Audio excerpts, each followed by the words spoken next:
Thank you. Good afternoon. I am so proud of you for standing up and standing out, not just for some little issue, but for the biggest of them all, which is religious freedom. Thank you.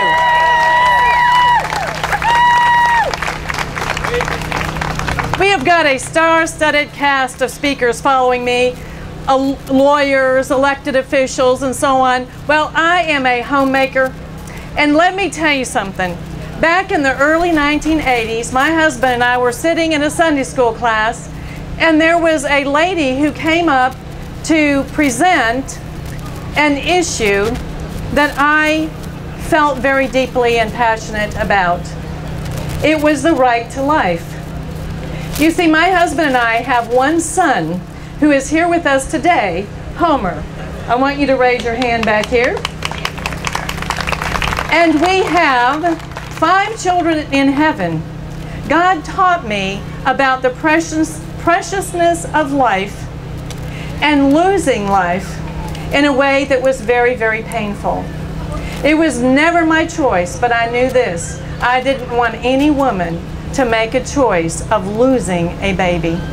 And so I stood up at that point. I felt like, wow, for the first time I'm standing up from this pew and I'm saying, God, here am I, use me. And I trust that that's what you're doing today.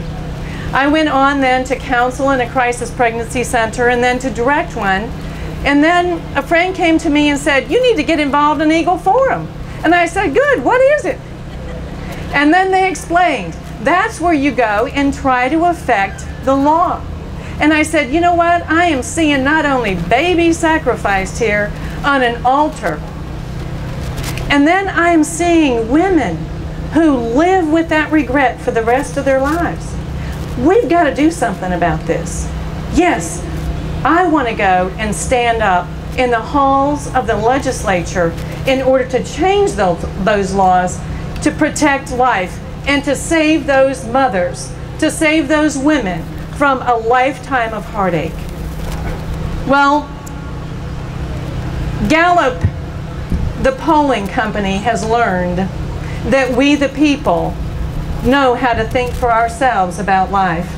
As a matter of fact, for the first time, we have record numbers of Americans who are standing up and saying, I am pro-life, because God is the creator of life. They get it. And we have a record low number of people who are calling themselves something about choice, when it's not choice. It's pro-abortion, it's pro-killing, it's pro-pain. Well, in the state of Texas, since I've gotten involved in the early 80s, and a team of wonderful people across the state, too numerous to even mention all their names, we have worked in the Texas legislature. The day that we passed the very first pro-life legislation, I had to go away from the cameras because I was so excited I could not retain my composure. And it was something very simple, just called parental consent. Just, don't you think that there should be notification of the parent to the parents that their minor daughter is about to make a life-changing decision? And then we went on to, after notification, to consent. And then we wanted informed consent, because so many women will believe some little clinic that is really an abortuary, but anyway, it's a clinic worker who will say things to them that are absolutely untrue. Oh, it's just a piece of tissue. These mothers needed to know that they are dealing with life from within them. And so we wanted informed consent. And with that came a 24-hour wait, so that not only are they informed, but they need time to think about what they've been informed about. And then, of course, this last legislative session, the sonogram bill. And so many of you in this audience worked on that, and I cannot thank you enough. Huge victory. And I think the biggest of them all, when you hit the industry, and it is an industry of killing innocent life, abortuaries in their pocketbooks, then you really start cutting down on their industry. And that defunding of Planned Parenthood was a huge victory for all of us. Looking ahead, there's one other that we must go after that has never even been challenged in court. And I testified about this before the platform committee at a convention that's going on right now around the corner, just this last Wednesday.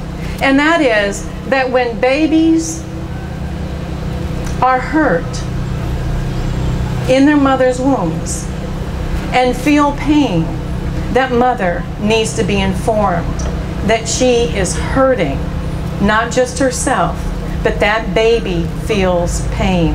And so that is a piece of legislation that we want to go after in 2013. Are you with us? Yeah.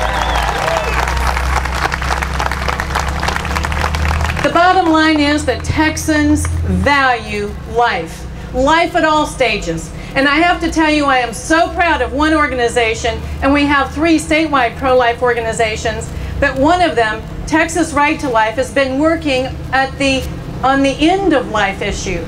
You know, we don't need to have death panels, and that's all part of this Obamacare. But Texas has the most liberal law dealing with end-of-life issues. We need families to be making decisions about end of life, not doctors, not hospitals, not bureaucrats, not death panels. All of us became familiar with a woman's name, Sandra Fluke, or Fluck, or Flitter, or whatever it was. But this woman was so wrong in her behavior to go before the United States Congress and say, well, I'm immoral and you gotta pay for it. I want you to buy my birth control pills. Folks, that is an opposition to my conscience, and it is opposing that woman's life. It is opposing her health. And why are we as taxpayers being forced to pay for something that Barack Obama, in his most wrong, lying way, calls choice? It's not a choice. It's a life that we care about.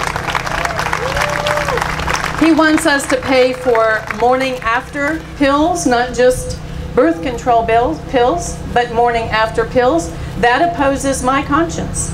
I absolutely do not want, as a taxpayer, to pay for that.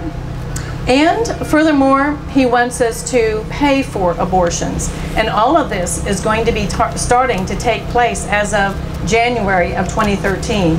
We need to be on our knees, number one, because that's where the battle is really fought.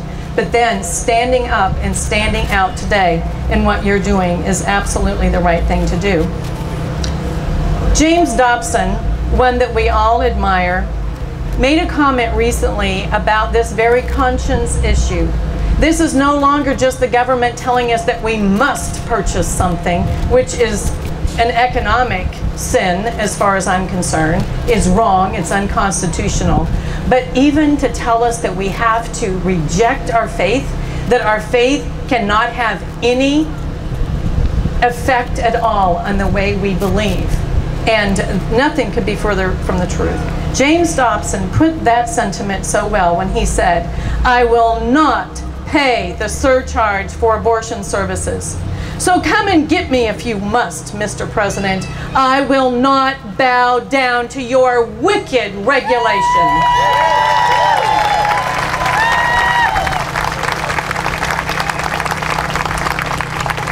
I'd like to close with a quote from a very brave Cardinal Dolan.